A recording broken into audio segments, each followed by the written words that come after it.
हरिः ओम् श्रीगुरुभ्यो नमः। हरिः ओम् ब्रह्मानंद परमसुखदं केवलं ज्ञानमूर्तिं द्वन्द्वातीतं गगनसदृशं तत्त्वमस्यादिलक्ष्यम् एकं नित्यं विमलमचलं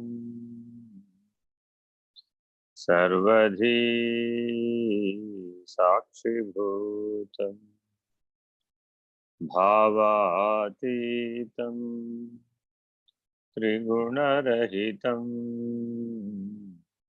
सद्गुरुं तं नमामि। नमो ब्रह्मादिभ्यो ब्रह्मविद्या संप्रदायकर्तृभ्यो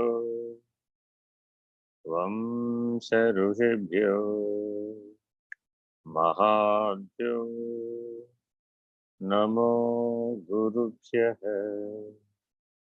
सर्वोपप्लवरहित प्रज्ञानघन प्रत्यगर्थो ब्रह्मैवाहमस्मि। अहं पदार्थरहितः सदाशिवसमारम्भां व्यासशङ्करमध्यमाम् अस्मदाचार्यपर्यन्ताम् वन्दे गुरुपरम्पराम्। हरिः ओम् श्रीगुरुभ्यो नमः। हरिः ओम्।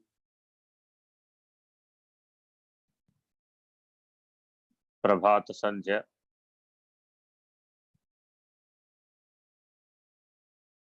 ప్రారంభిద్దామా? అలాగేనండి గురుగారు. సాయిరామ్. సరే.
ఓం.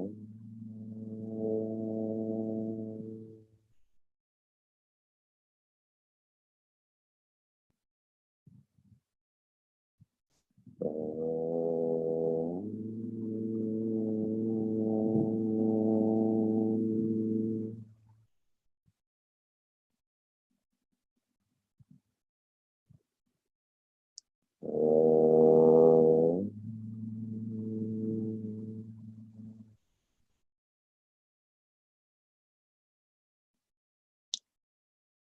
ఓం.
ఓం.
ఉపదేశ మంత్ర జపం.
हरिः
ॐ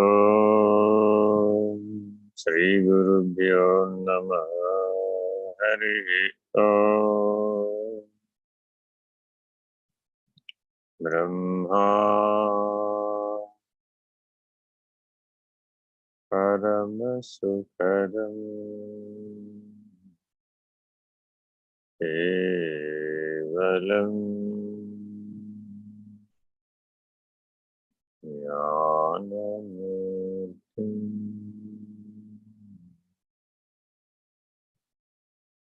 द्वन्द्वातीतम् గగనసదృశం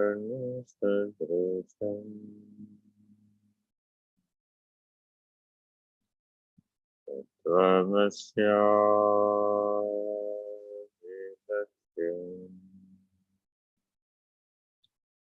ఏకం నిత్యం విమలమచలం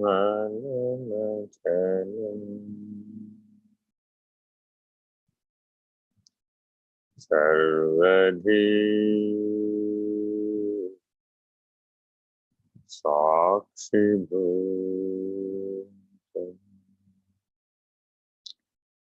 భావాతీతం త్రిగుణరహితం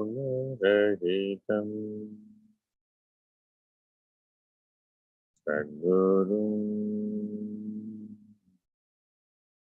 తం నమామి. నమో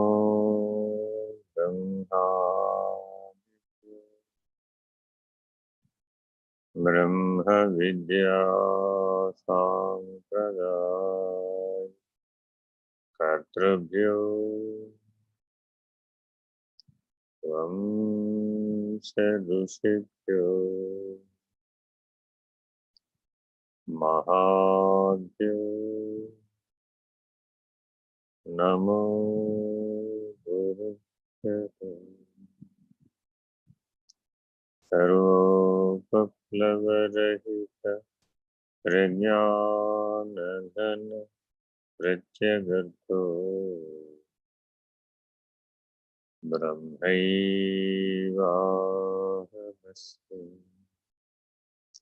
అహం పదార్థరహితః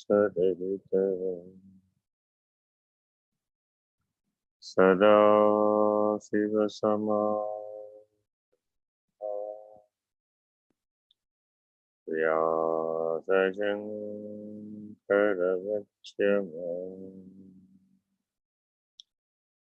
అస్మదాచార్యపర్యంతం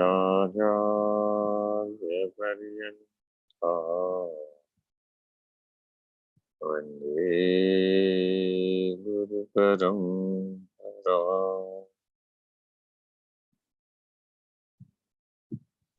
హరి ఓం.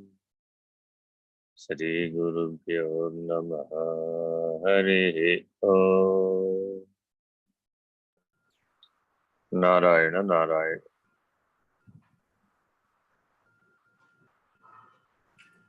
సాయిరామండి. చదవండి. 13వ శ్లోకం అండి, ఇంకా కొంచెం ఉంది. పంచప్రాణ మనోబుద్ధి దశేంద్రియ సమన్వితం పంచీకృత భూతోత్థం సూక్ష్మాంగం భోగ సాధనం.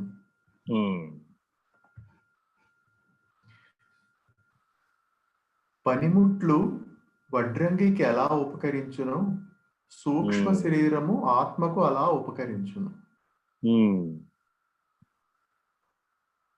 ఆత్మ చైతన్యవంతమైనను నిష్క్రియమై ఉన్నందున వ్యక్తము కాలేదు. ఇది బాగా గుర్తుపెట్టుకోవాల్సిన లక్షణం.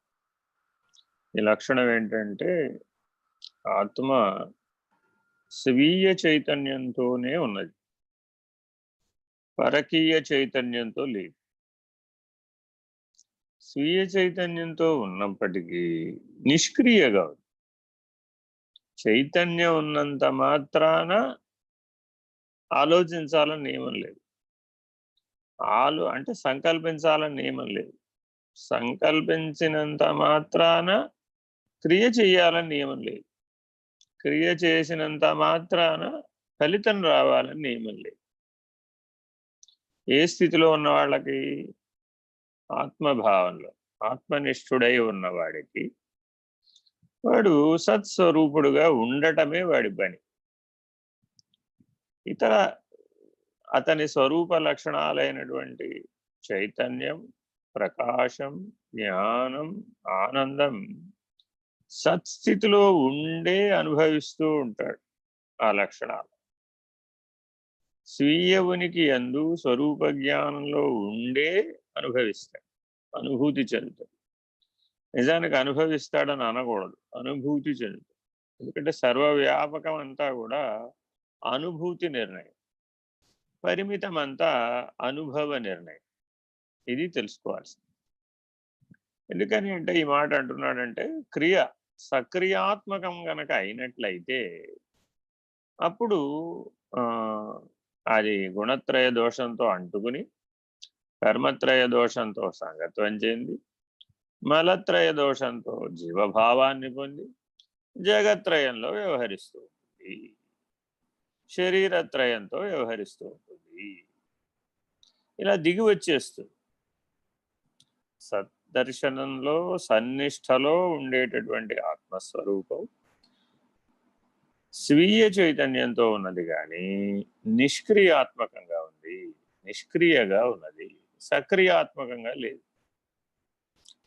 సక్రియగా దిగి వచ్చేసిందంటే త్రివృత్కరణంలోకి దిగి వచ్చేస్తుంది. అప్పుడు గుణత్రయం, వాసనాత్రయం, శరీరత్రయం, జగత్రయం, రుణత్రయం, తాపత్రయం ఇవన్నీ వచ్చేస్తాయి. కానీ ఆత్మస్వరూపుడైనటువంటి వాడు స్వరూప జ్ఞాన నిష్ఠుడై, సన్నిష్ఠుడై, స్వీయ చైతన్యంతో, స్వప్రకాశంతో, స్వరూప జ్ఞానంతో, స్వాత్మానందంతో నిత్యముక్తుడై తనకు తానుగా తనయందు తాను రమించుచు సదా నిష్క్రియుడై ఉంటాడు. ఏమంటే నిష్క్రియుడై ఉంటే మరి శరీరం ఎలా పనిచేస్తుంది? శారీరం కేవలం కర్మ. మనసు పనిచేసినంతసేపు ఇంద్రియాలు పనిచేస్తాయి. మనసు ఆగిపోతే ఇంద్రియాలు ఆగిపోతాయి. మనసు ఇంద్రియాలు ఆగిపోతే శరీరం పడిపోయే అవకాశం ఉంది. శరీరం ఉండాలి అంటే ఏ శరీరమైనా సరే విశ్వ తైజస ప్రాజ్ఞ ప్రత్యేగాత్మలు, విరాట్ హిరణ్యగర్భ అవ్యాకృత పరమాత్మలు, ఈ 8 శరీరాలే. 8 వాటి వాటి వ్యవహారాన్ని, వాటి ప్రపంచాన్ని కలిగి ఉన్నాయి. ఏవి పని చేయాలన్నా శారీరం కేవలం కర్మ. కర్మచక్రం జ్ఞానం నుంచే ఉద్భవిస్తుంది. జ్ఞానం లేకపోతే కర్మ చేయలేడు. కాబట్టి కర్మచక్రానికి ఆధార స్థానంలో జ్ఞానం. ఈ సత్యాన్ని మనం గుర్తుపెట్టుకోవాలి. జ్ఞానంతో ఎవరైతే కర్మ చేస్తారో వాడు కర్మచక్రంలో బంధింపబడడు. స్వరూప జ్ఞానంతో ఎవరైతే కర్మ చేస్తారో వాడు బంధించబడడు. కర్మాతీతం, త్రిగుణాతీతం, దేహత్రయాతీతం, శరీరత్రయాతీతం, కాలత్రయాతీతం, ఇలా అతీత లక్షణంతో ఉంటాడు. సరే, ఆత్మ ప్రకాశము సూక్ష్మ శరీరం ద్వారా వ్యక్తమగును. Very important. సూక్ష్మ శరీరంలో అందరికీ రకరకాలైన వింతలు, వెలుగులు, సిద్ధులు, దర్శనాలు, స్వప్నాలు ఇత్యాదులు చాలా వస్తాయి. ఇవన్నీ సూక్ష్మ శరీరమే. నాకు ఇవాళ ఫలానా వారు కనబడ్డారండి, నేను ఫలానా శరీరంతో ఇక్కడే ఉన్నాను కానీ ఏ లాక్డౌన్తో నన్ను ఎవరు ఆపలేదండి, ఏ పోలీసులు, ఏ నియమాలు, ఏ చట్టాలు నన్ను ఆపలేదండి, నేను ఎక్కడికి కావాలంటే అక్కడికి వెళ్ళొచ్చేస్తాను. ఇలాంటి రకరకాలైనటువంటి అంశాలన్నీ కూడా ఈ సూక్ష్మ శరీరంలోనే ఉంటాయి. ఎప్పుడు కావాలంటే అప్పుడు కైలాసానికి వెళ్ళి రాగలనండి, ఎప్పుడు కావాలంటే అప్పుడు వైకుంఠానికి వెళ్ళి రాగలనండి. నారద మహర్షి త్రిలోక సంచారిగా ఉండగలిగే శక్తి దైవర్షిగా ఈ సూక్ష్మ శరీరం స్వాధీనం చేసుకుని ఉన్నాడు. దీంతో ఎక్కడికైనా వెళ్ళి రావచ్చు. స్థూల శరీరంతో కుదరదు. వాళ్ళు దేవతలు కాబట్టి అనిమిషులు, వాళ్ళకి స్థూల శరీరంతో పని లేదు. సూక్ష్మ కారణములు ఉంటే చాలు. మహాకారణ స్థితిలో నిలకడ చెంది సూక్ష్మ కారణాలని పనిముట్టుగా వాడుకోగలుగుతారు. అందువల్ల ఇలా అనేక మంది ఉంటారు. యక్ష, కిన్నెర, కింపురుష, రాక్షస, విద్యాధర, పిశాచ, భూతగణాలు, వీటికి వేటికి శరీరంతో పని లేదు. అవన్నీ సూక్ష్మ శరీరాన్ని ఆధారం చేసుకునే ఉంటాయి. ఇంకా చాలా ఉన్నాయి ఇత్యాదులు, చెప్తూ పోతే చాలా ఉంటుంది. ఇది వీళ్ళందరికీ ఆవాసం ఏమిటంటే సూక్ష్మ శరీరం. అందుకని మనోభూమిక, మానవుడు సంకల్ప శక్తిని చాలా జాగ్రత్తగా వాడాలి. ఆ దానిని సూక్ష్మ శరీరాన్ని అనేకమైనటువంటి జగద్భావాలకి, అనేకమైనటువంటి తామసిక భావాలకు, అనేకమైన రాగద్వేషాది సంకులమైనటువంటి జీవభావానికి, రాగద్వేషాలకి, ప్రతీకారేచ్ఛలకి గనక లొంగిపోతే అప్పుడు ఈ జీవ శరీరంలో అనేక సూక్ష్మ శరీరాలు స్థానం సంపాదించుకుంటాయి. అప్పుడు ఈ జన్మ అంతా అతలాకుతలం అయిపోతుంది. ఏం చేయాలో తెలియదు. ఇలాంటి సమస్యలు ప్రపంచంలో కోకొల్లలు. వీటికి పరిష్కారాలు లేవు. ఉపాధి నష్టమైపోవలసిందే, ఉత్తర జన్మకి బాగుపడాల్సిందే. ఇలా అనేక రకాలైనటువంటి స్థాయి భేదాలు ఈ సూక్ష్మ శరీరంలోనే ఉంటాయి. పిచ్చివాళ్ళు కనబడుతూ ఉంటారు మనకి బయట. వారు దేహస్పృహ లేకుండానే ఉన్నట్టే కనబడతారు, కానీ వాళ్ళు సమాధినిష్ఠులు కారు. సమదర్శనం లేదు, స్వరూప జ్ఞానం లేదు వాళ్ళకి. ఏదో ఎప్పుడు ఆకలేస్తే అప్పుడు ఏదో ఒకటి తిన్నట్టు కనబడతాడు, ఏం తిన్నాడో తెలియకుండా తింటాడు. ఇత్యాదులు అవధూతల వల్లే ఉన్నట్లు కనబడతారు, కానీ అందరూ అవధూతలు కాదు. స్వరూప జ్ఞాన నిష్ఠులై సన్నిష్ఠులై మహాకారణ స్థితికి సాక్షిగా ఉన్న వాళ్ళు ఎవరో వాళ్ళు అవధూతలు. బ్రహ్మనిష్ట దాటాలి అవధూతలంటే. అంటే బ్రహ్మనిష్ఠులై ఉండి సద్గురుమూర్తిగా లోక కళ్యాణ కార్యక్రమాన్ని దైవీ ప్రణాళికను అనుసరించి స్వీకరించే లోపల ఈ మధ్యలో అవధూత స్థితి వచ్చేస్తుంది అన్నమాట. వీళ్ళు లోక కళ్యాణానికి దిగి రాకుండా విశ్వ కళ్యాణానికి మహాకారణం నుంచి పైకి ప్రభావశీలమైపోతారు. వీళ్ళకి లౌకికమైనటువంటి కార్యక్రమం ఉండదు. అదే సద్గురువులుగా గనక కారణజన్ములుగా శరీరం ధరిస్తే అప్పుడు దైవీ ప్రణాళికను అనుసరించి మానవ లోక కళ్యాణానికి వినియోగపడతారు. ఇది కొద్దిగా భేదం ఉందన్నమాట అవధూతకి సద్గురువుకి. అయితే వీళ్ళందరూ బ్రహ్మనిష్ట కావాలంటారు. పరబ్రహ్మ నిర్ణయం ఎరిగిన వాళ్ళు అవధూతలు. మరి వీళ్ళకి దేహస్పృహ ఉండదు. దేహస్పృహ ఒక్కటే లెక్కేస్తే దాంతో జ్ఞానాన్ని నిర్ణయించడం కుదరదు. అది జీవన్ముక్తుడికి అనేక స్థాయిలలో ఉంటుంది. ఒక్కొక్కప్పుడు తనను తాను మరిచి ఉంటాడు, ఒక్కొక్కప్పుడు చిన్నపిల్లలతో సమానంగా ఉంటాడు, ఒక్కొక్కప్పుడు జ్ఞానులతో సమంగా ఉంటాడు. అందుకని ఇలాగే ఉండాలని జీవన్ముక్తుడికి నియమం లేదు. అతని యొక్క ప్రతి చర్య, ప్రతి కదలిక లోక కళ్యాణం నిమిత్తమే అయి ఉంటుంది. ఎవరో ఒకరికి మేలు చేస్తుంది.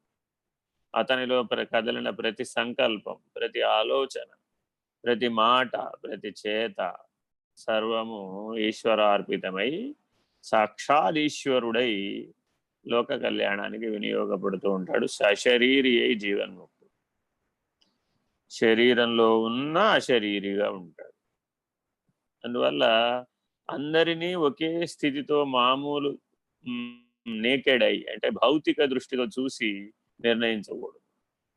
మనోవేగం అత్యంత వేగంగా ఒకే సంఘటన చుట్టూ, ఒకే విషయం చుట్టూ పనిచేసేటప్పుడు అతడు ఉన్మత్త స్థితిని పొందుతాడు, పిచ్చివాడైపోతాడు.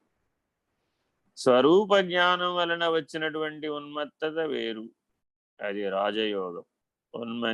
మనోన్మని అవస్థల ద్వారా వస్తుంది. రాజవిద్య రాజగుహ్యానికి అతడి అధిష్టానం. ఆ పరమాత్మ స్థితి అందు రమిస్తూ ఉంటాడు, మునిగిపోయి ఉంటాడు. రమించడం అంటే మునిగిపోయి ఉంటాడు, మగ్నత చెంది ఉంటాడు. కాబట్టి ఈ జాగ్రత్తగా ఈ స్థాయి భేదాలని, స్థితి భేదాలని అర్థం చేసుకోవాలి. అవి అర్థం చేసుకోవడం కోసం ఇక్కడ సూచన వాక్యాలను వేశాడు. ఏంటంటే ఆత్మ స్వరూప జ్ఞానంతో ఉంటుంది, స్వీయ చైతన్యంతో ఉంటుంది, స్వప్రకాశంతో ఉంటుంది, స్వాత్మానందంతో ఉంటుంది, సద్దర్శనం సన్నిష్టతో ఉంటుంది, నిష్క్రియగా ఉంటుంది. ఈ నిష్క్రియగా ఉన్నప్పుడు కర్మచక్రాన్ని దాటిపోతుంది, అతీతంగా ఉంటుంది, సాక్షిగా ఉంటుంది. కానీ సాక్షి సాధన జ్ఞాన మార్గంలో చాలా అవసరం. ఆత్మ విచారణ చేసే వాళ్ళందరూ తప్పక నిజ జీవితంలో సాక్షి సాధనని బాగా అమలుపరచాలి. అన్ని త్రిపుటులకి సాక్షిత్వం స్థిరమయ్యేంత వరకు, సహజమయ్యేంత వరకు, నిత్యముక్త స్థితి అనుభూతమయ్యే ఈ సాక్షిత్వాన్ని జాగ్రత్తగా కాపాడుకోవాలి. చదవండి. వడ్రంగి పనిముట్లతో అనేక విధములైన వస్తువులు తయారు చేయును. పనిముట్లు వాటంతట అవి పనిచేయలేవు. కదా మరి. అలాగని వడ్రంగి సాధనము కాదు, సాధనములైన సుత్తి మొదలగు వాని ద్వారా తాను పనిచేయను. అంతే కదా. కుమ్మరి ఎట్లా అయితే కుమ్మరి సారే కర్రతోటి కుండలు తయారు చేశాడు, అలాగే వడ్రంగి చిత్రిక, సుత్తి, ఉలి, బాడిసతోటి పనిముట్లు తయారు చేస్తాడు. అయితే వస్తువులు బల్లలు, దర్వాజాలు, కిటికీలు వగైరాలు చేస్తాడు. అయితే స్వయంగా సాధనాలే పనిచేసినాయి వడ్రంగి లేకుండా, కుమ్మరి లేకుండా పని చేయలేవు. స్వయంగా పోని సాధనాలు లేకుండా వీళ్ళు పనిచేశారా? చేయలేదు. అట్లాగే స్వాత్మ చైతన్యం ఈ 3 శరీరాలని పనిముట్లుగా వాడుతుంది. వడ్రంగి లాంటిది స్వాత్మ చైతన్యం. ఇందులో జ్ఞానం ఉంటుంది. ఈ జ్ఞానంతో ఈ 3 శరీరాలని, 3 ప్రపంచాలని 3 స్థాయి భేదాలతో, స్థితి భేదాలతో సాక్షిగా 3 నాటకాలు ఆడు. ఇక్కడ ముగ్గురు లేరు. అంటే విశ్వడు వేరే, తైజసుడు వేరే, ప్రాజ్ఞుడు వేరు వేరుగా ఉనికి కలిగి లేరు.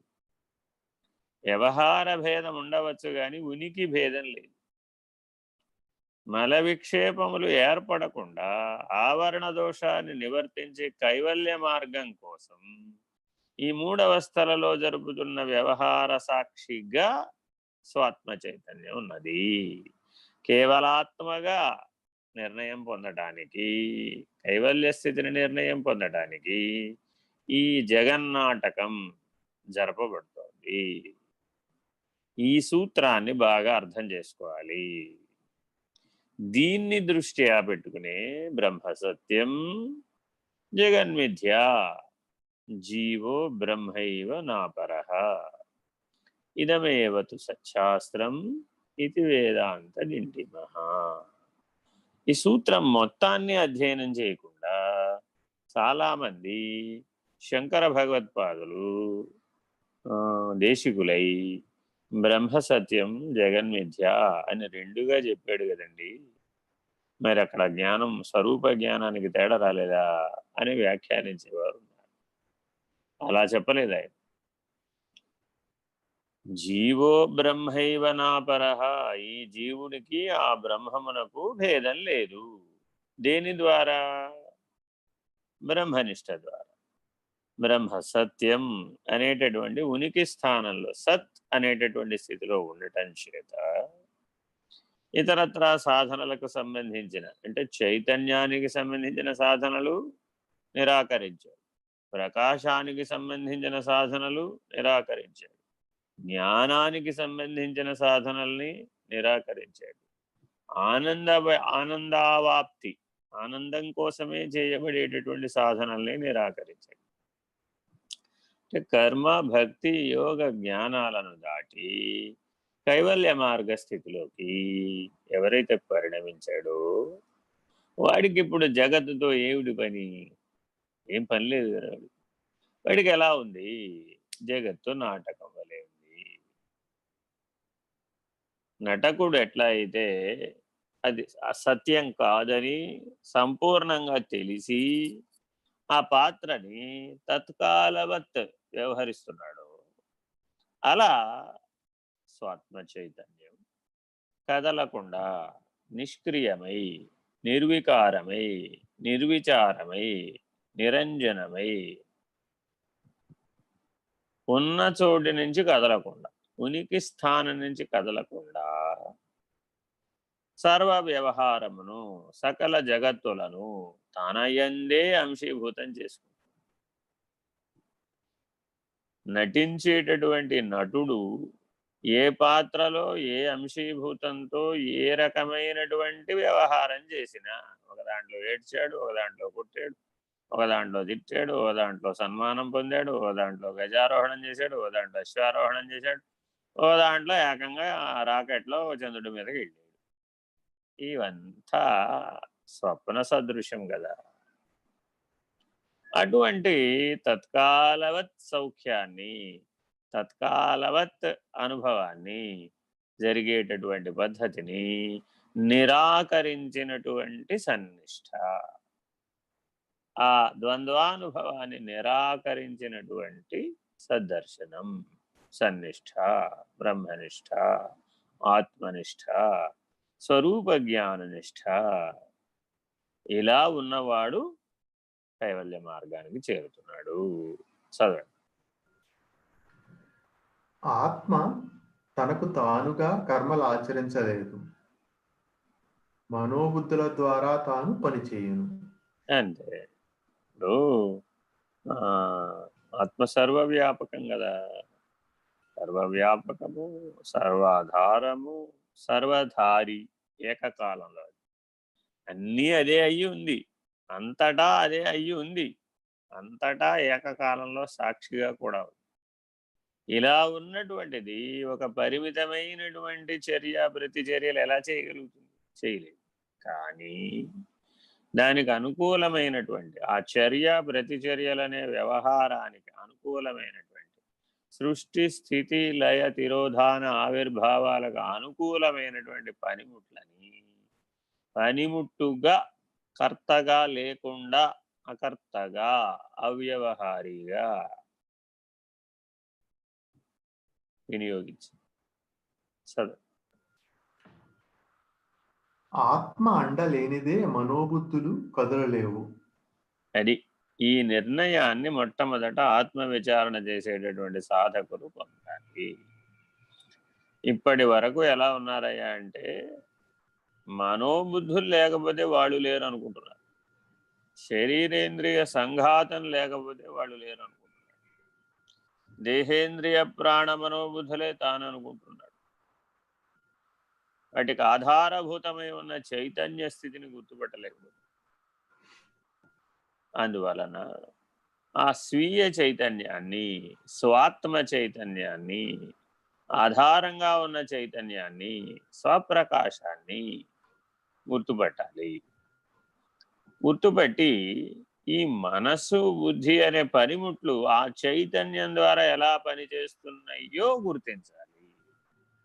అప్పుడు ఇక వాటి ఆటలు ఉడికిపోతాయి.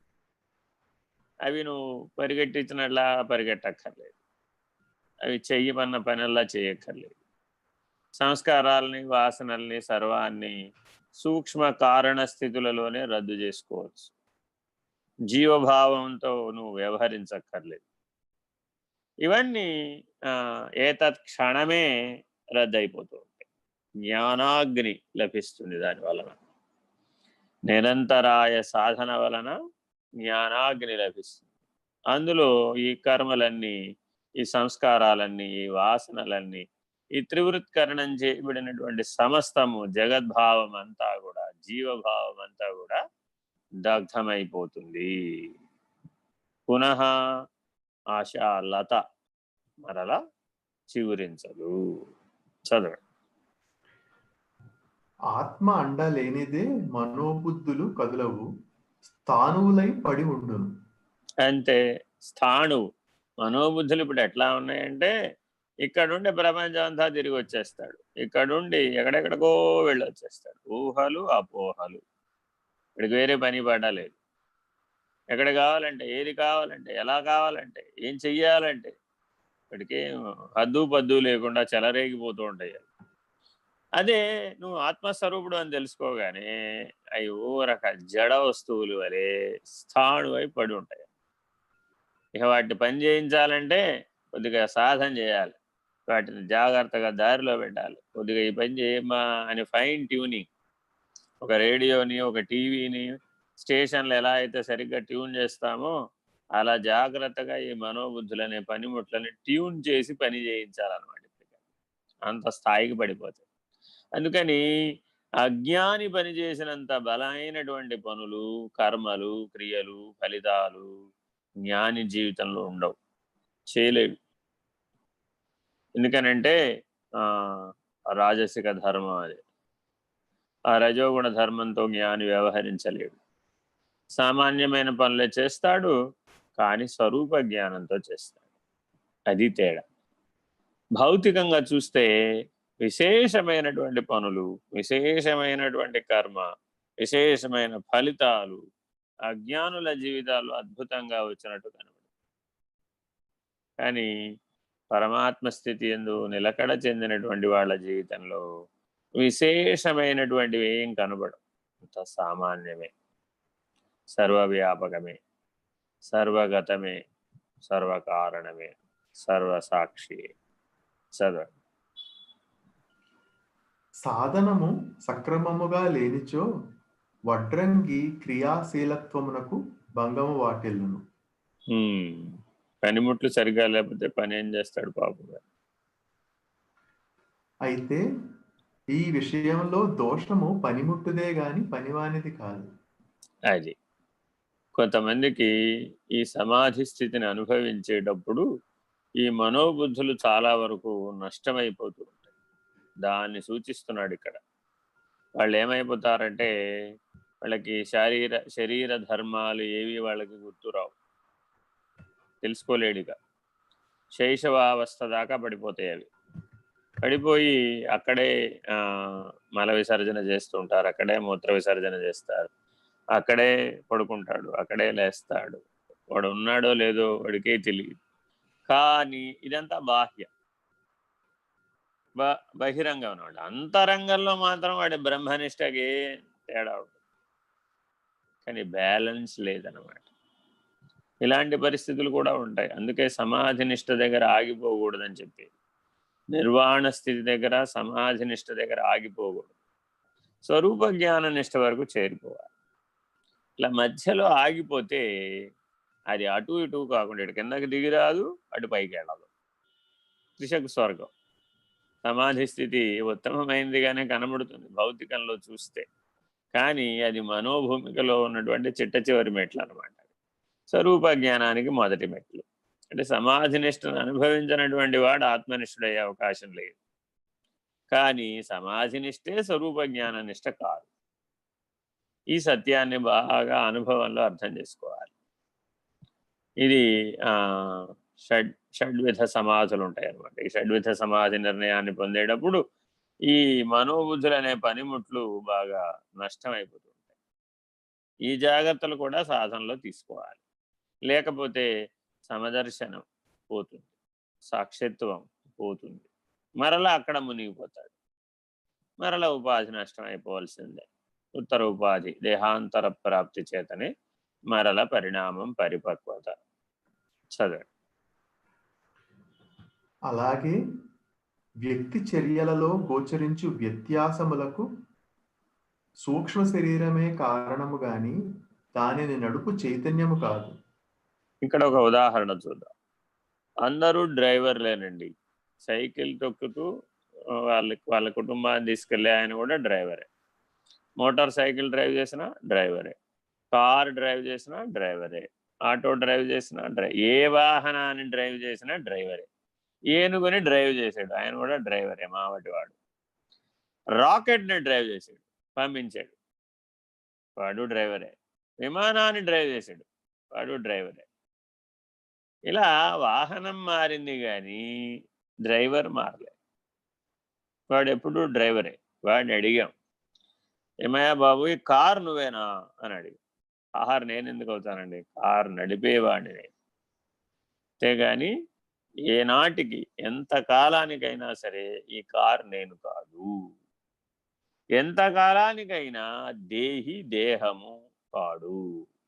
దేహము కారు లాంటిది. దేహి డ్రైవర్ లాంటి వాడు. స్వాత్మ చైతన్యం ఎప్పటికీ జడ వస్తువుగా మారదు. ఇవన్నీ తనలో కలుపుకుంటుంది కావాలంటే. చైతన్య స్థితికి దేన్నైనా తీసుకెళ్ళవచ్చు, సూక్ష్మీకరించి ఎంతటి పదార్థాన్నైనా చైతన్య స్థితికి తీసుకెళ్ళవచ్చు. కానీ చైతన్యాన్ని సరాసరి జడ స్థాయికి తీసుకురావడం వీలు కాదు, చాలా పరిణామం చెందాలి. జడచేతన విమర్శ చేసేటప్పుడు జడ చైతన్యం అని కూడా అంటూ ఉంటాం. అంటే జడ పదార్థంలో కూడా చైతన్యం ఏదో, అణువులు కదులుతున్నాయి కదా, ఆ కదలికలు చైతన్యమేనని. సత్యమే. కానీ క్రియాశీలకం కానటువంటి స్వాత్మ చైతన్యానికి ఈ జడ చైతన్యాన్ని పోల్చడానికి వీలు కాదు. కాబట్టి పనిముట్లని జాగ్రత్తగా ఉపయోగించాలి. పనిముట్లు మాత్రమే వస్తువులు తయారు చేయలేవు, పనిముట్లు లేకుండా కర్త కూడా తయారు చేయలేవు. చదువు. అందుచేత సూక్ష్మ శరీరము భోగ సాధన క్షేత్రమని తెలియబడుచున్నది, సుఖ దుఃఖాలకు ముఖ్య కారణమై ఉన్నది. ఈ విచారణ అంతా దీనికి చేయడానికి కారణం ఏంటంటే, సూక్ష్మ శరీరం ద్వారా నీకు ద్వంద్వానుభవాలు ఏర్పడుతున్నాయి. ఇదే భోగ సాధనం. భోగము అంటే సుఖ దుఃఖ మిశ్రితమైనదంతా భోగమే. అటువంటి దానికి ఉపయోగపడే పనిముట్టు సూక్ష్మ శరీరం. చదవండి. సుఖ దుఃఖాలకు ముఖ్య కారణమై ఉన్నది. ఇప్పటితో 13వ శ్లోకం కంప్లీట్ అయిందండి. ఓకే.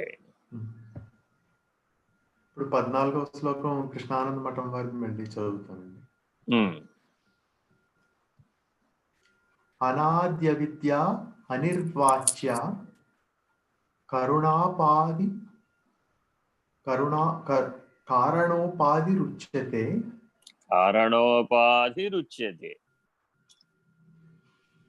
ఉపాధి త్రితయాదన్యం ఆత్మానం అవధారయేత్. వెరీ ఇంపార్టెంట్ అండి ఇది. ఆత్మానం అవధారయేత్. దీన్ని మంత్రంగా కూడా స్వీకరించవచ్చు, నిరంతరాయంగా మననం చేయవచ్చు. ఆత్మనిష్ఠుడు అయ్యేంత వరకు ఆత్మానం అవధారయేత్. అవధారణ, ధారణ ధరించుట, అవధారణ. అవ అన్న ప్రశ్న ఎప్పుడైనా వస్తుంటే ఒక మెట్టు దిగుట. అవస్థ, అస్థ, అవ, ఇవ, అవ, ఇవన్నీ సంస్కృత శబ్దాలు. ఇలా ఇటువైపు, ఇవ, అవ ఉన్న స్థితి నుంచి ఒక మెట్టు కింద, అంతేగాని 1000 మెట్లు కిందకని కాదు. ఒక మెట్టు, ఒక స్థాయి, ఒక స్థితి. సరే, జాగ్రత్తగా దీన్ని అర్థం చేసుకోకపోతే వేరే అర్థాలు వస్తాయి అన్నమాట. అంటే సమన్వయ దోషాలు వస్తాయి. అంటే కారణ శరీరాన్ని నిరూపిస్తున్నారు ఇప్పుడు ఈ శ్లోకంలో. అంతకుముందు స్థూల శరీరాన్ని, తదుపరి సూక్ష్మ శరీరాన్ని, ఇప్పుడు కారణ శరీరాన్ని నిరూపించి ఈ 3 ఆత్మలో అంశీభూతములే కానీ ఆత్మ ఈ 3 కాదు.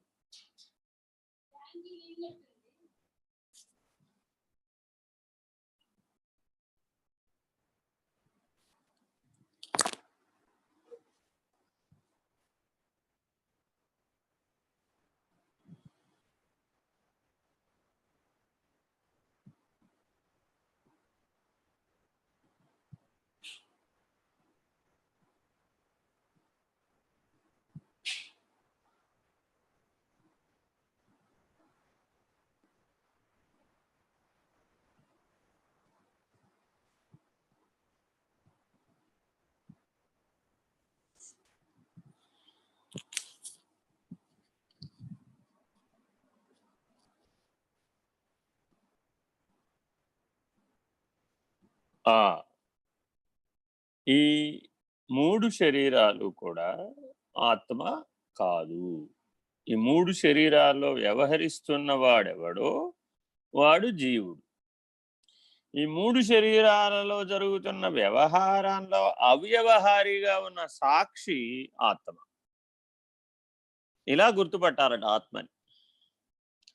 ఏమంటే వ్యవహారం లేకుండా సాక్షిని ఎలా గుర్తుపడతామండి?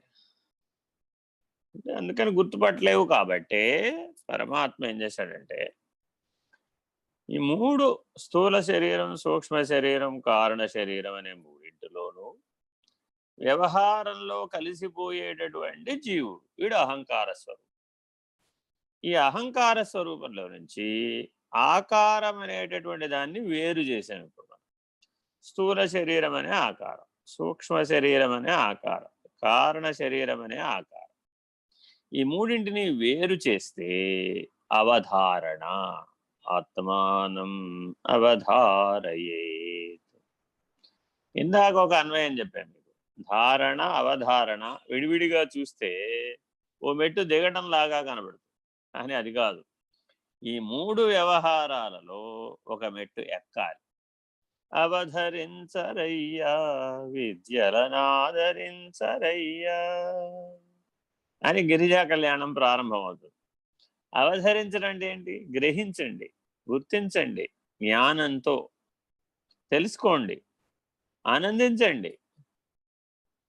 సత్, చైతన్యము, ప్రకాశము, జ్ఞానము, ఆనందము, ఈ 5 లక్షణాలకు అవధారణ.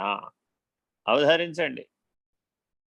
నీ స్వస్థితిలోకి నువ్వు గుర్తుపెట్టుకో, నీ స్వధర్మ స్థితిలో నువ్వు ఉండు, పరధర్మాన్ని గుర్తించు, వేరు చెయ్యి. దేహి, దేహము ఈ రెండింటినీ జాగ్రత్తగా లక్షణరీత్యా ఎలా వేరువేరుగా ఉన్నాయో గుర్తుపట్టాలి. ఎందుకండి ఈ గొడవ అంతా? అంతా ఒకటే అని చెప్పచ్చుగా. అంటే కైవల్యం, ముక్తి, మోక్షం దేహికి వస్తాయి కానీ దేహానికి రావు. దీనికోసమని, ఆ లక్ష్యం కోసమని ఈ ప్రయత్నం అంతా మంచిగా చేయిస్తున్నాడు, ఈ జ్ఞానం అప్డేట్ చేస్తున్నాడు. ఎవరైతే స్వరూప జ్ఞాన నిష్ఠుడో, ఎవడైతే దేహిగా నిర్ణయించబడ్డాడో, ఎవడైతే శరీరిగా నిర్ణయించబడ్డాడో, ఎవడైతే తురియ నిష్ఠుడో వాడికి సాధ్యం ముక్తి, మోక్షం, కైవల్యం. కాబట్టి మానవ లక్ష్యం బంధం కాదు, బద్ధుడుగా జీవించడం కాదు, బుద్ధుడుగా జీవించడం, ముక్తుడుగా జీవించడం. శుద్ధోహం, బుద్ధోహం, ముక్తోహం, నిరంజనోహం, నిర్వికారోహం, నిర్విచారోహం, నిరంజనోహం, నిరుపద్రవోహం. ఇది అహం యొక్క లక్షణాలు. ఇది జాగ్రత్తగా రేపు తర్వాత ఏం చేస్తారంటే దీన్ని కైవల్య స్థితిలో, పరబాహ్య స్థితిలో అహం రహితం అయ్యే పద్ధతి ఎట్లాగో చెప్తారు. ముందేమో అహంకారంలో నుంచి ఆకార భ్రాంతిని పోగొట్టి శుద్ధాహాన్ని నిర్ణయించి, ఆ శుద్ధాహ స్థితిలో ముక్త స్థితిగా, నువ్వు ముక్తుడుగా, నిత్యముక్తుడుగా ఉండే నిర్ణయాన్ని పొంది అహం రహితమైనటువంటి కైవల్య మార్గంలో ప్రవేశించి తనను తాను పోగొట్టుకుంటాడు. కాబట్టి వేదాంతం మొత్తాన్ని 3 మాటల్లో చెప్పండి అయ్యా అంటే కోహం, సోహం, నాహం అయిపోతుంది 3 మాటలతో. కోహం అంటే నేనెవరు? నేను శరీరాన్నా, నేను శరీరినా, నేను దేహాన్నా, నేను దేహీనా, నేను జీవుణ్ణా, నేను ఆత్మనా? ఇలా జాగ్రత్తగా విచారణ చేయాలి. విచారణ చేసి ఉత్తమమైన, ఉన్నతమైన అవధారణ చేయాలి. స్వరూప జ్ఞాన నిష్టకు అవధారణ అని పేరు. ఆత్మానం అవధారయే. ఆత్మబోధలో ఇలాంటి మంత్రాలు 3 వస్తాయండి. అందులో మొదటిది ఇక్కడ దాకా వచ్చా, ఇది ఒక మెట్టు. దీని తర్వాత బ్రహ్మానికి సంబంధించి ఉంటుంది, దాని తర్వాత అచలానికి సంబంధించి ఉంటుంది. ఇట్లా 3 స్థాయి భేదాలతో దీన్ని అందిస్తున్నారు. ఇందులో మొట్టమొదటి లక్ష్యం దాకా వచ్చేసాం మనం. ఆత్మానం అవధారయేత్, స్వరూప జ్ఞాన నిష్టలో ఉండుము. అవధారణ ఉండుట, జ్ఞాన నిష్టలో ఉండుట, ఆనంద నిష్టలో ఉండుట, ప్రకాశ నిష్టలో ఉండుట, చైతన్య నిష్టలో ఉండుట, సన్నిష్టలో ఉండుట. చదవండి. న విద్యతే ఆత్మానాత్మ వివేకః అనేనేతి అవిద్య. అది ఇది చక్కగా అందించినటువంటి శృతి వాక్యం. ఆత్మానాత్మ వివేకం లేనటువంటి వాడికి అవిద్య పోదు ఎప్పటికీ. అవిద్య అనేది కారణ శరీరం కదా, అనాది కదా. అది అన్ని శరీరాలు ధరించడానికి ఏది ఆధారంగా ఉన్నదో ఆ అవిద్య. ఈ అవిద్య నుంచే మిగిలిన 2 శరీరాలు పుడతాయి. అంటే అవిద్య, కామ, మోహములు. అవిద్య, కామ, మోహములు.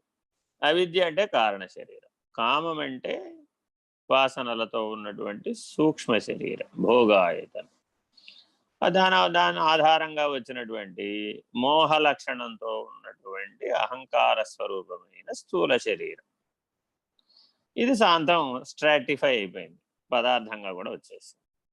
కాబట్టి జాగ్రత్తగా వెనక్కి తీసుకో. ప్రవృత్తించ నివృత్తించ అంటున్నాం సాధనల్లో. ఏమి నివృత్తి చేయాలయ్యా? ఎక్కడెక్కడైతే నీకు ఈ కారణ శరీరం యొక్క ప్రభావం, అవిద్య యొక్క ప్రభావంతో వస్తుందో, ఎక్కడెక్కడైతే నీ స్వరూప జ్ఞాన నిష్టను నువ్వు కోల్పోతున్నావో, అప్పుడు నువ్వు గుర్తు చేసుకో, తెలివి తెచ్చుకో, మేలుకో. తస్మాత్ జాగ్రత్త జాగ్రత్త జాగ్రత్త. మేలుకో, మెలకువలోనూ మేలుకో, స్వరూప జ్ఞానంలో. కలలోనూ సూక్ష్మ శరీరంలో కూడా మేలుకో, స్వరూప జ్ఞానంలో. కారణ శరీరమైన అవిద్యలో కూడా మేలుకో, స్వరూప జ్ఞానంతో. అప్పుడు నీకు ఆత్మానాత్మ వివేకం వస్తుంది. ఈ అవిద్య, అజ్ఞానం, అధ్యాస, ఆభాస దూరం అయిపోతుంది. చూడండి, అవిద్య, అజ్ఞానం, ఆభాస, అధ్యాస, ఈ పేర్లన్నీ భ్రాంతి, భ్రమల కోసం, అర్థం కావడం కోసం పెట్టారనమాట. చదవండి. ఆత్మ అనాత్మల వివేకం తెలియని స్థితిగతి అవిద్య. అంటే ఏది ఆత్మయో ఏది అనాత్మయో గుర్తుపట్టలేకపోవడమే అవిద్య. ఏమండి, మాకు అవిద్య అంటే ఎక్కడ తెలుస్తుందండి? గాఢ నిద్రావస్థలో అనుభవించబడుతున్న విషయానందమునకు అవిద్య అని పేరు. అనుభూతి ద్వారా చెప్పమంటే, గాఢ నిద్రావస్థలో ప్రతి జీవి, సృష్టి అంతా కూడా అనుభవిస్తున్నటువంటి గాఢ నిద్ర ఆ విద్య, విషయానందం అవిద్య. ఇప్పుడు ఆ ఆనందమయ కోశంలో ఉన్న ఒక లవలేశం వచ్చి లడ్డూలో పడింది. పడేటప్పటికీ ఈ స్వరూపంలో ఉన్న ఆనందం విషయానందంగా ప్రతిఫలించింది. సూర్యుడుగా ఉన్నవాడు చంద్రుడుగా కనబడ్డాడు. కనపడంగానే లడ్డు ఆనందకరమైన వస్తువుగా తోచింది. ప్రియమోద ప్రమోదములనేటటువంటి అంకురం ఏర్పడింది. ఏర్పడి లడ్డు అంటే నాకు ఇష్టం, ప్రియం పనిచేసింది. ఇది వాసనగా బలపడింది. లడ్డూ కోసం ప్రయత్నం చెయ్యి, ఆలోచించు, ఎలా పొందాలో తెలుసుకో, లభించే మార్గాలు వెతుకు, బాగా అనుభవం కోసం ప్రయత్నించు అనే ఆరాటం పెరిగింది. అజ్ఞానావస్థ, అవిద్య కాస్త అజ్ఞానంలోకి బలపడింది. బలపడిన తర్వాత ఏమైంది? అధ్యాస, ఆభాస. చూడండి ఎలా బలపడిపోతుందో. ఈ ఆరాటం పరుగులెట్టిస్తూ ఉంటుంది. ఇక వీడిని ఇక్కడ ఉండనివ్వదు. ప్రపంచంలో ఉన్న వాళ్ళందరినీ, ఏమండి లడ్డూ కావాలంటే ఎక్కడ దొరుకుతుంది, లడ్డూ కావాలంటే ఎక్కడ దొరుకుతుంది, లడ్డూలు ఎక్కడ బాగుంటాయి, లడ్డూ.comలో వెతకడం బెటరా, గూగుల్ని అడుగుదామా, పక్కింటి వాడిని అడుగుదామా, తెలిసిన వాడిని అడుగుదామా, లడ్డూల గురించి స్పెషలిస్ట్ ఎవడో వాడి గురించి ఎంక్వైరీ చేద్దాం. ఇక లడ్డూనే వాడి జీవితం. అది ఆ గొడవ తీరే వరకు ఇక ఎవడడిగినా లడ్డూ గురించి అడుగుతాడు అంతే. వాడు ఏంటి బాబు అంటే, ఈ లడ్డూ గొడవ ఏంటి ఆయన అంటే, నాకు లడ్డూ కావాలా బాబా. సో ఆ ఆరాటం కాస్త పోరాటం దాకా చేరుతుంది. అధ్యాస ఆభాస. వెళ్ళాడు. ఎంత చేస్తే ఏమిటి, స్వీట్ షాప్ నుంచి నిలబడ్డాడు, లడ్డూ కొనుక్కున్నాడు. ఆహా, ఎంతో కష్టపడి నేను ఈ లడ్డు గురించి తెలుసుకున్నాను అని ఆ లడ్డు తిన్నాడు. ఆనందం కలిగింది. ఆనందమేనా కాదా? ఆనందమే, దుఃఖం కాదు. అది సుఖమైన దుఃఖమైన ఆనందంలో భాగమే. సరే, ప్రస్తుతానికి సుఖం. లడ్డూ తినడం వల్ల సుఖం వచ్చింది. Very good. విషయానందం. లడ్డూ తినడం వలన నాకు వచ్చింది అంటే నీ వలన నీ కలగల, నీకంటే అన్యమైన దాని వలన నీకు సుఖమో దుఃఖమో లభించినప్పుడు అది విషయానందం అని పిలువబడుతుంది. విషయానందాన్ని పుచ్చుకున్నాడు. ఇప్పుడు పుచ్చుకునేప్పటికి ఏమైంది, ఒకటి తిన్నాడు, బాగుంది అనిపించింది. ఇంకోటి తిన్నాడు, బాగుంది అనిపించింది. ఇంకోటి ఇంకోటి ఇంకోటి వేస్తూ పోయాడు. ఏమైంది, ఈ విషయానందం కాస్త దుఃఖంగా మారిపోయింది. ఇక నా వల్ల కాదు బాబోయ్ అనేదాకా వచ్చేసింది. ఇంకా తినమన్నాం, శిక్ష వేశాం, వరుసగా 25 లడ్డూలు తినేంత వరకు వదిలిపెట్టరన్నాం. ఏమైపోయిందన్నాం. ఇందులో ఒక సూచన చెప్తున్నారు అన్నమాట. ఏంటంటే ప్రియమోద ప్రమోదాలలో ప్రియం స్థాయిలోనే గనక నువ్వు విచారణ చేసి పోగొట్టుకోగలిగితే ఇది వృధా కదా, ఇది అవిద్య కదా, ఇది అజ్ఞానం కదా, ఇది మోహం కదా, ఇది స్వరూప జ్ఞానం కాదు కదా, నేను ఆత్మస్వరూపుణ్ణి కదా అని ఆత్మ విచారణను ప్రియం స్థాయిలోనే గనక వాడితే అది అవిద్య స్థాయిలోనే రద్దయిపోతుంది. జాగ్రత్త. మేల్కొన్నాడు. ఇప్పుడు అక్కడ మేల్కోల. అదేం చేసింది, సూక్ష్మ శరీరంలోకి దిగొచ్చింది. దిగొచ్చి మోదంగా మారింది. నీకు ఆసక్తిని పెంచేసింది, పోరాటాన్ని పెంచేసింది, ఆరాటాన్ని పెంచేసింది. ఒకసారి విషయం వచ్చితే చూడండి, ఏ మానవుడు స్థిరంగా ఉండడు. పరుగో పరుగు, దాని వెంబడ పరిగెడుతూనే ఉన్నాడు. ఆ ఎమోషన్ వెంబడ పరిగెడతాడు. అది కామ క్రోధ లోభ మోహ మదమాత్సర్య ఈర్ష అసూయ ద్వేష సంకులం ఏదైతే అది 10 లక్షణాలు ఉన్నాయి. ఆ 10 లక్షణాలలో ఏది బంద్ చేస్తే దాని వెంబడ పడిపోతాడు. పోయేటప్పటికి ఏమయ్యాడు, అది మోదంగా బలపడిపోయింది. ఇప్పుడు దాన్ని పొందకుండా ఉండలేడు. నా కాంక్షతి అనడు. ఇప్పుడు కాంక్ష బలపడిపోయింది. కాంక్ష అనేది లోపల అంతరింద్రియాలలో పుట్టినటువంటి అల్లకల్లోలం. దీని ఎమ్మడబడిపోయాడు. పోయేటప్పటికి ఏమైంది, ఇంకా దాన్ని రద్దు చేయాలంటే అనుభవం లేకుండా రద్దు చేయలేదు. ప్రారబ్ధం భోగతో నశ్యేత్. ప్రారబ్ధంగా పరిణమించాల్సిందే అది. అదే నువ్వు జాగరూకుడవై దాన్ని అవిద్య అనే దగ్గరే, ప్రియం దగ్గరే దాన్ని పరిష్కరించుకోగలిగితే జ్ఞానంతోనే పరిష్కరించేయచ్చు. దాన్ని అనుభవం దాకా రానక్కర్లే. ఈ సృష్టిలో ఉన్నటువంటి సర్వ సంస్కారాలని అనుభవించినాక నీకు ముక్తి వస్తుందంటే బ్రహ్మకల్పాంతం వరకు కూడా రాదు ఎప్పటికీ. కానీ అలా ఏర్పరచాల పరమాత్మ.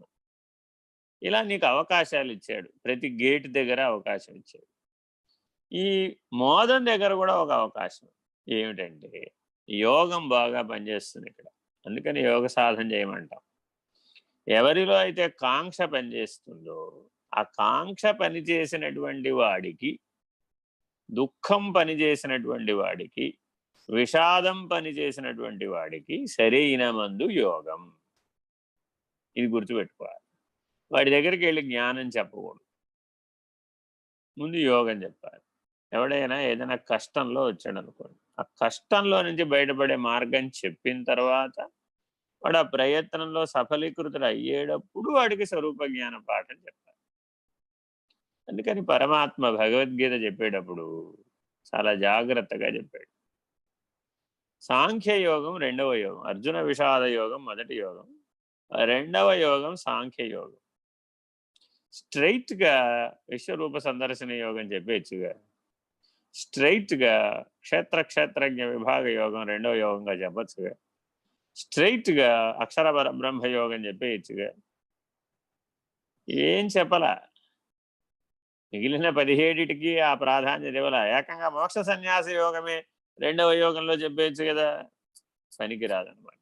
ఎందుకని, అతను అవిద్య మోహం, విషాదం, వీటితో బాధపడుతున్నాడు. ఇప్పుడు అది వదిలించాలంటే ఏం చేయాలి అంటే సాంఖ్య విచారణ అనేటటువంటి ఆత్మ విచారణలో ఉన్న మొదటి పాఠాన్ని చెప్పాలి. అంతేగాని ఆత్మ విచారణలో ఉన్న చివరి పాఠమైన మోక్ష సన్యాస యోగాన్ని చెప్తే ఏం చేసుకుంటాడు? విషాదం నుంచి సరాసరి మోక్ష సన్యాసానికి వెళ్ళటం కుదరదు. అందుకని ఇతనికి ఏం చెప్పాడు? ఇప్పుడు యోగ పాఠాన్ని చెప్పాడు. నాయన, ప్రాణ మనస్సుల్ని ఇలా స్వాధీనపరుచుకో, అభ్యాస వైరాగ్యాలు ఇలా చెయ్యి, అభ్యాస యోగాన్ని అనుష్ఠించు, స్థితప్రజ్ఞుడవుకా, మనో నిరోధాన్ని నేర్చుకో, నీ స్వరూప జ్ఞానాన్ని విచారణ చేసి గుర్తించు, కర్మని యోగంగా చెయ్యి, భక్తితో ఆచరించు, జ్ఞానంతో ఆచరించు. కర్మని ఫలితంతో ఆసక్తుడవై చేయడం వలన నీకు ఈ అవిద్యా దోషం వచ్చింది, ఈ విషాదం వచ్చింది, ఈ మోహం వచ్చింది. కాబట్టి కర్మని ఏం చేయాలి? మొట్టమొదట కర్మని కర్మయోగంగా మార్చు, ఫలితం మీద ఆసక్తి లేకుండా చెయ్యి. ఇది మొదటి మెట్టు పురోగతిలో, నిష్కామ కర్మ. రెండవ మెట్టు, ఇప్పుడు ఈశ్వరుడి కోసమే చేస్తావు, ఈశ్వరుడే కర్తని చేస్తావు నిష్కామ కర్మలు. ఇక్కడి నుంచి భక్తి మొదలవుతుంది. మొదలయ్యి నేను శరణాగతుడిని చేస్తుంది, సర్వస్వ శరణాగతుడయ్యేంత వరకు చేస్తుంది, పరాభక్తి స్థితి వచ్చేంత వరకు చేస్తుంది, అక్షరుడవని తెలుసుకునేంత వరకు భక్తి యోగమే. నేను ఆత్మస్వరూపుడు, నేను శరీరి, నేను దేహి, నేను సాక్షి, అక్షరుడను, క్షరమైన దేహం నేను కాదు, నేను ఈశ్వరుడను, అనాత్మ వస్తువును కాదు, నేను ఆత్మస్వరూపుడు అనే దిశగా నువ్వు పరిణామం చెందుతావు ఈ సర్వస్వ శరణాగతి వలన, ఈ చతుర్విధ శుశ్రూషల వలన, ఈ సాధన చతుష్టయ సంపత్తి వలన. ఇవన్నీ భక్తి నేర్పుతుంది, నవేద భక్తి మార్గాలు నేర్పుతాయి. అందుకని విస్తారంగా చెప్పారు, 6 యోగాలను కేటాయించారు భక్తికి, 6 నిష్కామ కర్మ కేటాయించారు. చూడండి ఎంత విస్తారంగా చెప్పారు. కర్మ షట్కం అంతా నిష్కామ కర్మే, భక్తి షట్కం అంతా కూడా పరాభక్తి స్థితి, అక్షర నిర్ణయం, అక్షర పరబ్రహ్మ నిర్ణయం దిశగా నీకు శరణాగతి జరగాలి, సర్వస్వ శరణాగతి జరగాలి. అలా నువ్వు జాగ్రత్తగా గుర్తించి నువ్వు ఇప్పుడు ఎలా పరిణామం చెందితే అప్పుడు నీకు విభజించుకోగలిగేటటువంటి సామర్థ్యం వస్తుంది, విభాగ న్యాయాలకు సంబంధించిన తెలివి వస్తుంది. అప్పుడు నీకు జ్ఞాన మార్గం పనిచేస్తుంది. అప్పుడు జ్ఞాన షట్కం, క్షేత్రజ్ఞ విభాగ యోగం, గుణత్రయ విభాగ యోగం, శ్రద్ధాత్రయ విభాగ యోగం, దైవాసుర సంపద్విభాగ యోగం. చూడండి, ఈ విభాగ న్యాయాలని ఉపయోగించి శరీరం శరీరి, క్షరం అక్షరం ఉత్తమం, పురుషోత్తముడు అంటున్నాం, పురుషోత్తముడు కాదు, పురుషుడికి 3 స్థాయిలు ఉన్నాయి, క్షర పురుషుడు, అక్షర పురుషుడు, ఉత్తమ పురుషుడు. ప్రయోగంలో పురుషోత్తముడు అయింది. అందువల్ల జాగ్రత్తగా నువ్వు ఎలా ఉండాలట? ఉత్తమ పురుషుడుగా ఉండాలి. ముక్తి మోక్షం అనే కైవల్య మార్గంలో నువ్వు నడవాలి అంటే, పరిణతి చెందాలి అంటే, బద్ధుడు కాకుండా ఉండాలి అంటే నువ్వు ఉత్తమ పురుషుడు అయి ఉండాలి. దానికి క్షరం నుంచి అక్షరానికి ముందు పరిణామం చెందాలి. విభాగ న్యాయాలను ఉపయోగించి ఉత్తమ పురుష స్థితిని తెలుసుకుంటాడు. ఈ విభాగ న్యాయాలన్నీ నీకు తెలియజెప్పడం కోసమని కాలత్రయాతీతమైనటువంటి ఉత్తమ పురుష ప్రాప్తి యోగం గురించి చెప్పేస్తాడు. పురుషోత్తమ ప్రాప్తి యోగం, ప్రాప్తి యోగం అంటారు. ప్రయత్నం చేసి పొందాలి. ప్రాప్తి అంటే దానంతరం వచ్చి పడేది కాదు, ప్రయత్నం చేత పొందబడేది, అనుగ్రహం చేత పొందబడేది. ఈ 2 అర్థాలు ఉన్నాయి దాంట్లో. ప్రాప్తి అంటే అనుగ్రహం చేత పొందొచ్చు, ప్రయత్నం చేత కూడా పొందవచ్చు. కాబట్టి నువ్వు ప్రయత్నం చేసి ఈశ్వర కరుణని, ఈశ్వర అనుగ్రహాన్ని, ప్రయత్నం చేసి గురువు యొక్క అనుగ్రహాన్ని, గురువు యొక్క కరుణని పొందాలి. అప్పుడు నువ్వు జ్ఞాన మార్గానికి పనికొస్తావు. సరే, నన్నే వెతుకుంటూ గురువు వస్తాడులే, నేను బాగా తీవ్ర మోక్షేచ్ఛ పొంది ముముక్షువుగా మారితే గురువే నన్ను ఎత్తుక్కుంటూ వస్తాడులే, అప్పుడు చూస్తాలే. వీడు కొద్దిగా భక్తి మార్గం అక్కడ వరకే ఉంటాడు అంతే. వేడుకుంటూ ఉంటాడు. అవసరం వచ్చినప్పుడే ఈశ్వరుడు, అవసరం లేనప్పుడు ఈశ్వరుడితో పని ఉండదు. సర్వస్వ శరణాగతుడు అవలేడు అనమాట. సో ఇలాంటి వాళ్ళు కొద్దిగా వేచి చూసేటటువంటి సాచివేత ధోరణి. వీళ్ళు ఏమిటంటే ఇప్పుడు ఇక్కడ ఈ సందర్భంలో ఈ కారణ శరీరం చేత బాధించబడతాడు. జ్ఞాన మార్గంలో ఉన్నవాడు కారణ శరీరంతో బాధించబడడు. ఎందుకని వాడికి తెలిసిపోతుంది, ఓ ఇక్కడెక్కడో తేడా వచ్చిందిరా బాబు అని సరి చేసేసుకుంటాడు. ఎవరెవరైతే మేల్కోరో జ్ఞాన మార్గంలో విభాగ న్యాయాలని వినియోగించగలిగే తెలివి లేని వాళ్ళు ఉంటారు. శరీరి శరీరం, దేహి దేహం, ఆత్మ అనాత్మ, అసత్ సత్ అనే విభాజన చేయలేనటువంటి వాడు. ఆ విభజన చేస్తే నిత్యమేదో అనిత్యమేదో చేసేస్తే కార్యమేదో కారణమేదో ఇలా విభజించి చూడగలిగేటటువంటి తెలివి వచ్చేస్తే ఇంక నీవు దాని చేత బాధించబడవు, ఆ ప్రభావానికి లోనవు. ఆ రకమైనటువంటి అజ్ఞానపూర్వకమైన అవిద్యాపూర్వకమైన ఆభాసయుతమైన అధ్యాసయుతమైనటువంటి వ్యవహారంలో మునిగిపోడు, జీవుడు కానేరడు, ముక్తుడై ఉంటాడు. ఇందువల్ల తెలుసుకోవాలి కారణోపాధిర విద్య, సూక్ష్మోపాధి భోగాయతనం, స్థూలోపాధి భోగ సాధనం. భోగ ఆయతనం భోగ సాధనం. స్థూల శరీరం భోగ సాధనం, సూక్ష్మ శరీరం భోగాయతనం, కారణోపాధి అవిద్య. ఇలా జాగ్రత్తగా నీ స్థూల సూక్ష్మ కారణ శరీర వ్యవహారాన్ని బాగా గుర్తుపట్టాలి. చదవండి. ఈ అవిద్య అనాది. అనాది అని ఎందుకన్నారు? ఈ ఈ అనాది అన్న పదం మీకు అద్వైతంలో మాత్రమే వాడబడుతుంది. మిగిలిన మార్గాలలో ఈ అనాది అన్న శబ్దం రాదన్నమాట. ఒకవేళ వాడబడినా స్వరూప జ్ఞాన నిష్టతో వాడబడదు, ఏవేవో విపరీత అర్థాలతో చూడబడదు. శంకర భగవత్పాదులు దేశికులు కదా, వారి వద్దకు వెళ్ళి అడిగారు, ఏమండి మీ ఈశ్వరుడు గొప్పవాడు, మీ ఆత్మ గొప్పది, మీ అద్వైతం చాలా గొప్పది, మరి ప్రపంచంలో అంతా కూడా ఉన్నదంతా ఆత్మేనని ఉన్నదంతా బ్రహ్మమేనని అంటున్నారు కదా, మీరు తెలుసుకున్నారు కదా, మీకు నిర్ణయం అయింది కదా, మరి ఇంత భిన్నత్వంతో ఇంత వైవిధ్య భరితంగా అసలు తనను తాను గుర్తుపట్టడానికే వీలు లేకుండా ఈ అహంకారం, ఈ అవిద్య ఎందుకు ఇలా మానవుణ్ణి అధఃపతనానికి లోనయ్యేట్టు చేస్తోంది? దీనికి కారణం ఏమిటి? ఎప్పటి నుంచి మొదలైంది అసలు ఇది? ఏమండి, ఈ అజ్ఞానానికి కారణం ఏమిటి? ఈ అవిద్య కారణం ఏమిటి? ఎప్పటి నుంచి మొదలైంది? ఎందువల్ల మొదలైంది అని అంటే కొన్ని కొన్ని మతాలు కొన్ని కొన్ని రకాలుగా చెప్పాయి.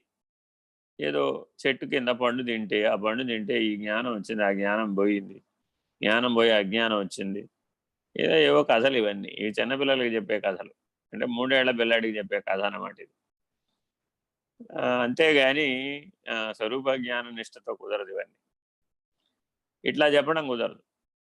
ఇంకా కొన్ని మతాలు ఏం చేసినాయి, ఏదో దేవుడు నిద్రపోయాడు, ఆ నిద్రపోయినప్పుడు వీడికి తెలివి వచ్చింది, వీడికి తెలివి వచ్చి చూసుకుని వీడు దేవుడి నుంచి వేరైపోయాడు, అంటే ఏవేవో కథలు, కల్పిత కథలు అన్నమాట ఇవన్నీ.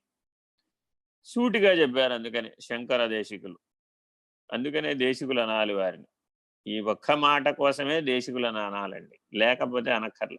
నిజంగా మాట్లాడితే ఏమండి ఇది ఎప్పటి నుంచి వచ్చింది అని అడిగితే అనాది అన్నాడు అంతే. ఐ డోంట్ నో, స్ట్రైట్గా చెప్పాడు, నాకు తెలియదని చెప్పడం అన్నమాట వేరే భాషలో. ఈ ప్రపంచంలో ఎవరైనా జ్ఞాని దగ్గరికి వెళ్ళి మీరు ఏదైనా అడిగితే నాకు తెలియదని చెప్తే ఒప్పుకుంటారా? ఒప్పుకోరు కదా. కానీ ఎంత ధైర్యంగా చెప్పాడంటే ఈ సమాధానం, ఆయన దేశికుడు కాబట్టే చెప్పాడు, కైవల్యాన్ని పొందాడు కాబట్టే చెప్పాడు. అనాది ఎందుకు ఇలా జరిగింది, ఎప్పటి నుంచి జరిగింది, అసలు మీ ఈశ్వరుడు ఏం చేస్తున్నాడు, ఈశ్వరుడు ఉనికికే ప్రశ్నార్థకం అయిపోయినప్పుడు ఇది ఇలా ఎందుకు చేశాడు మీ భగవంతుడు, అందరినీ ఆత్మజ్ఞానులుగా ఉంచచ్చుగా. ఇలాగా ఒక ప్రత్యేకంగా 6 మతాల వాళ్ళు, విపరీతమైనటువంటి 72 మతాలు ఉండేవప్పుడు మన దేశంలో. అవన్నీ ఈ అద్వైతం మీద బాగా విమర్శగా పనిచేసాయి. వీటన్నింటిని సంస్కరించాడు, కొన్నింటినైతే అసలు పారద్రోలేశాడు. ఈ ఒక్క సమాధానమే అనాది, దానికి ఆద్యంతము లేవయ్య. సృష్టి ఎంతకాలం ఉంటుందో అంతకాలం అది పనిచేస్తూనే ఉంటుంది. సూర్యచంద్రులు ఉన్నంత వరకు, జీవభావం జీవ శరీరంలో పనిచేస్తున్నంత వరకు ఆ విద్య ఉండవలసిందే. అది నీ అవసరమయ్యా బాబు, అది అనవసరం అనుకుంటున్నావు. అసలు అది లేకపోతే నీకు తెలియదు. విద్య యొక్క విలువ, జ్ఞానం యొక్క విలువ తెలియాలి అంటే ఈ అవిద్య, భోగాయతనం, భోగ సాధనం, ఈ 3 ఉంటేనే కదా నీకు అసలు స్వరూప జ్ఞానం తెలిసేది. లేకపోతే ఎట్ట తెలుసుకుంటావు? తెలుసుకోలేవు. అసలు ఆత్మనిష్ఠుడు అవ్వాలంటేనే ఈ 3 నీకు పనిముట్లు. భోగ సాధనమైనటువంటి స్థూల శరీరం, దాన్ని ప్రేరేపించి సుఖ దుఃఖ నిర్ణయం పొందేటటువంటి భోగాయతనమైన సూక్ష్మ శరీరం, ఆ ప్రేరణలను అందించేటటువంటి అవిద్య. ఎక్కడ పుడుతున్నాయ్యా? వాటికి పునాది ఎక్కడుందయ్యా? పాదు ఎక్కడుంది? అవిద్యలో ఉంది, కారణదేహంలో ఉంది. శరీరమే నేను, శాస్త్రమే నేను, లోకమే నేను అనేటటువంటి స్వరూప జ్ఞాన భిన్నమైనటువంటి వాసనా బలంతో ఈ అవిద్య నిండి ఉంది. ఇది ఎప్పుడు మొదలైంది? సృష్టి ఆది నుంచి ఉంది. తాను కానటువంటి దానిని తాను తెలుసుకోవాలి. తనను తాను తెలుసుకొనుటకు తనకన్యమైనటువంటి సృష్టిని సృష్టించాలని బ్రహ్మ సంకల్పించినప్పటి నుంచి ఉంది. ఆయన అనాది కదా, మరి బ్రహ్మము అనాది. ఒక్క అవిద్య అనాది కాదు, బ్రహ్మము కూడా అనాదే. ఆ బ్రహ్మ సంకల్పంలో నుంచి సృష్టి వచ్చింది. వచ్చినటువంటి సృష్టి ఈ అవిద్య చేత విస్తరించింది. సృష్టి ప్రారంభ కాలంలో అట్లా లేదు, కానీ తరువాత కాలంలో, పోయిన శ్లోకంలో చెప్పారు, పంచతన్మాత్రలుగా ఉన్నప్పుడు, దానికి ఆధారమైనటువంటి బ్రహ్మనిష్టగా ఉన్నప్పుడు, మహాకారణంగా ఉన్నప్పుడు ప్రాబ్లం లేదు, నో ప్రాబ్లం. అప్పుడు ఈ అవిద్య లేదు. ఇప్పుడైతే పంచతన్మాత్రలు సూక్ష్మాంగంగా, స్థూల సృష్టిగా, తామసికాంశలేమో జడ సృష్టిగా, సాత్వికాంశలేమో అధిష్టానములైన దైవ సృష్టిగా, రాజసికాంశలేమో జీవాంశలుగా ఎప్పుడైతే పరిణామం చెందినయో, అప్పుడు ఈ త్రిగుణాత్మకమైనటువంటి పరిణతికి ఈ అవిద్య అన్నది కారణభూతమైంది. ఇది కారణ శరీరంలో ఉంది. ఉండబట్టే త్రిగుణాత్మకమైన అహం సూక్ష్మ శరీరంలో భోగాయతనమై, స్థూల శరీరంలో భోగ సాధనంగా పనిచేస్తుంది. ఆధారం చైతన్యం, స్వరూప జ్ఞానంలో ఉన్న చైతన్యం. అది మాత్రం మారల, అది పరిణమించల, అది నిష్క్రియ, అది నిరంజనం, అది నిర్వికారం, అది నిర్విచారం, అది నిర్మలం. ఇలా జాగ్రత్తగా నీ స్వరూప జ్ఞానాన్ని తెలుసుకోవడానికే ఈ అవిద్య, ఈ అజ్ఞానం, ఈ అధ్యాస, ఈ ఆభాస నీకు ఉపయోగపడుతున్నాయి. ఈ సృష్టి అంతా నీ స్వరూప జ్ఞాన పాఠాన్ని నీకెత్తి చూపుతోంది. దీన్ని ఇలా అర్థం చేసుకోవడం నేర్చుకో అని సృష్టిని అర్థం చేసుకునే విధానాన్ని బోధించారు ఈ శ్లోకం ద్వారా. అవిద్య అనాదే, బ్రహ్మము అనాదే. ఈ అనాది అన్న శబ్దం చాలా వజ్రాయుధమైనటువంటి శబ్దం. మానవుడు అసలు జీవితంలో ఎప్పటికీ తెలుసుకోకుండా తోచిన భోగాయతనం భోగ సాధనంతోనే విషయాలతోనే జీవించడానికి ఈ అవిద్యే కారణపోతుంది. ఈ నిద్ర అనే తెర, ఈ అవిద్య అనే విషయానందం, ప్రతీతి అని తెలుసుకోలేడు, ప్రతిబింబం అని తెలుసుకోలేడు, మునిగిపోతుంది. ప్రతి దాంట్లో ఒక కర్తను ఆపాదించుకుంటాడు, ప్రతి దాంట్లో ఒక కర్తని ప్రేరేపిస్తాడు, ప్రతి దాంట్లో కర్తగా మునిగిపోతాడు. లోకంలో ఎన్నో జరపబడుతూ ఉంటాయి. ఆ జరపబడుతున్న వాటన్నింటికి తనకు ఏ ఏ అంశాలతో అయితే స్పందించే లక్షణం ఉందో ఆ స్పందించే విషయాలన్నింటి యొక్క సేకరణ చేస్తాడు. ఆ విషయ విజ్ఞానం అంతా తెచ్చిపెట్టుకుంటాడు, పెద్ద డస్ట్బిన్ లాగా మారుతాడు. ఆ లోకంలో జరుగుతున్న ఆ గొడవ అంతా వీడికి ఎందుకు, అసలు అవసరం లేదు కదా. కానీ వాడేం చేశాడు, వీడేం చేశాడు, వాడేమయ్యాడు, వీడేమయ్యాడు, వీడేం చేస్తాడు, వాడేం చేస్తాడు, ఇలా పరిపరి విధాలుగా ఈ భోగాయతన సాధనాన్ని నిరంతరాయంగా వాడుతూనే ఉంటాడు. ఈ మధ్యకాలం కలియుగంలో ఇది వైపరీత్యాన్ని సంతరించుకుంది. పదార్థాన్ని విపరీత ధోరణితో ఎప్పుడైతే మనం తమోగుణ ధర్మంతో వాడేటటువంటి ఉన్మత్త ప్రేలాపన, ఉన్మత్త ప్రేరణలు ఎక్కువైపోయినాయో అది వైపరీత్య ధర్మంతో పుచ్చుకుంటున్నారు. అంటే అర్థం ఏంటి, దీనికి ఉపమానం చెప్తుంది. పాలు కొద్దిగా పుచ్చుకున్నాం అనుకోండి, అది సత్వగుణాన్ని ఇస్తుంది. సత్వగుణాన్ని ఇస్తోంది కదా అని 3 లీటర్ల పాలు పుచ్చుకున్నాం, అది రాజసిక ధర్మంగా మారిపోతుంది. ఇంకా దాన్ని అలాగే బలవత్తరంగా 7 లీటర్లు 10 లీటర్లు పర్వతకాయులైనటువంటి రెజ్లర్లు అందరూ చూడండి, వాటి మెనూలో చూస్తే 7 లీటర్లు 10 లీటర్ల పాలు ఉంటుంది. తమోగుణ ధర్మాన్ని సంతరించు.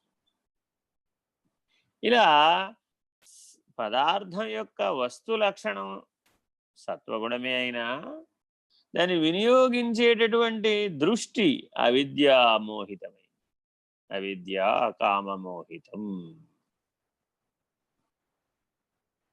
అవిద్యగా ఉన్నప్పుడు కారణ శరీరంలో, కామముగా ఉన్నప్పుడు భోగాయతనంగా, మోహంగా ఉన్నప్పుడు భోగ సాధనంగా ఒకే విషయం పనిచేస్తుంది. వీటిని రద్దు చేసుకోవడం ఎట్లాగో స్వరూప జ్ఞాన నిష్ట ద్వారా, స్వాత్మనిష్ట ద్వారా, సాక్షిత్వం ద్వారా బోధించడమే ఆత్మవిచారణ.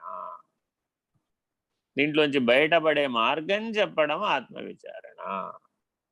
ఈ సమస్య ఇలా ఉందని చెప్పి సమస్యలతో నిన్ను కప్పేస్తే లాభంలా, ఈ సమస్యల నుంచి బయటపడే మార్గం చెప్పాలి. ఏమండి, ఈ కామాన్ని బయటపడాలి, ఈ సుభోగాయతనంలో నుంచి బయటపడాలి. ఏం చేయాలి? దీనికి యోగ మార్గాన్ని పెట్టు, అష్టాంగ యోగాన్ని పెట్టు. సూక్ష్మ శరీరాన్ని వంచాలంటే అష్టాంగ యోగాన్ని పెట్టాలి. దానికి ధర్మాన్ని, స్వధర్మాన్ని నేర్పాలి. అదే అప్పుడు పరధర్మం వైపు పనిచేస్తుంది. స్వధర్మాన్ని పెట్టాలి. సరేనండి, మోహాన్ని పోగొట్టాలి. ఇప్పుడు ఏం చేయాలి? కిందకు వచ్చాం, ఇంకా స్థూల శరీరం. దీనికి ధర్మాన్ని బాగా నేర్పాలి, ఒళ్ళు వంచేట్టు నేర్పాలి. నేను దాని ఇష్టం వచ్చినట్టు వదిలేయకూడదు. దాని ఇష్టం వచ్చినట్టు వదిలేస్తే బారెడు బొద్దెక్కిలేస్తుంది. అదే మొదటి అధర్మం, దాంతోనే మొదలు. ఇట్లా దాని ఇష్టం ఏదైనా చేస్తుంది, దాని ఇచ్చ వచ్చినట్టుగా వ్యవహరిస్తుంది. అవిద్య యొక్క బలం ఎంత ఉంటే అలా పనిచేస్తుంది ఈ స్థూల శరీరం. ఆ మోహ లక్షణంతో పనిచేస్తుంది. ఈశ్వరుణ్ణి పూర్తిగా మరుపుకొచ్చేస్తుంది, స్వధర్మం పూర్తిగా మరుపుకొచ్చేస్తుంది.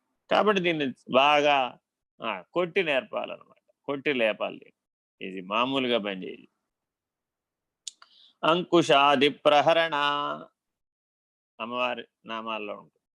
అంకుశాది ప్రహరణ, దీనికి ఎప్పుడెప్పుడైతే అధర్మ చింతన కలిగిందో, పరధర్మ చింతన కలిగిందో అప్పుడప్పుడు దీన్ని అంకుశంతో ప్రహారం చేయాలి. ఏనుగునట్ట అయితే మామిడివాడు ప్రహారం చేస్తాడు, అట్లా ప్రహారం చేసి దీన్ని దారిలో పెట్టాలి.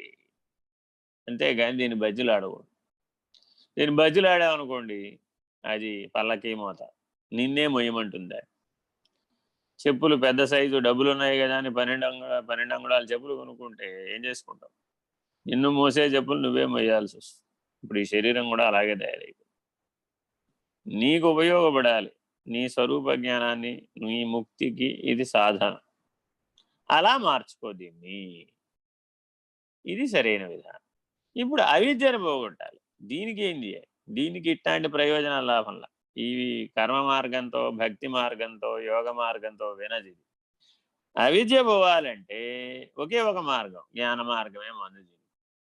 ఇది జ్ఞాన మార్గంలో ఉన్న విశేషం. జ్ఞాన మార్గమే సాక్షాన్మోక్షైక సాధనమని ఎందుకు చెప్పారయ్యా అంటే, అనాదిగా ఉన్నటువంటి అవిద్యా మూలాన్ని తెగగొట్టగలిగేటటువంటి శక్తి విద్యకు మాత్రమే ఉంది. విద్యా అవిద్యాం నిహంత్యేవ తేజస్తిమిర సంఘవత్. ముందే చెప్పేశారు ఈ మాట. అవిద్యని పోగొట్టాలంటే విద్య వలననే అవుతుంది. కాబట్టి జ్ఞాన మార్గాన్ని వాడాలి. ఇలా పరిష్కారాలను సూచిస్తూ మనం ఈ ఆత్మ విచారణలో శరీరత్రయాతీతం, స్థూల శరీరం, కారణ శరీరం, సూక్ష్మ శరీరం, ఈ మూడింటిని విచారణ చేసి ఈ మూడింటి వ్యవహారము తాను కాదని, ఈ మూడింటి ఫలము తాను కాదని, శరీరము తాను కాదని, శరీరి తానని, క్షరమైన శరీరం నేను కాదని, అక్షరమైన శరీరి నేననేటటువంటి స్వాత్మనిష్టను పొందే దిశగా ఈ విచారణ సాగుతూ ఉన్నది. హరి ఓం. శ్రీ గురుభ్యో నమః. హరి ఓం. పూర్ణమదః పూర్ణమిదం పూర్ణాత్ పూర్ణముదచ్యతే పూర్ణస్య పూర్ణమాదాయ పూర్ణమేవావశిష్యతే. ఓం తత్సత్. ఓం శాంతి శాంతి శాంతి. హరి ఓం. శ్రీ గురుభ్యో నమః. హరి ఓం. నారాయణ నారాయణ. సరే. సాయిరామండి.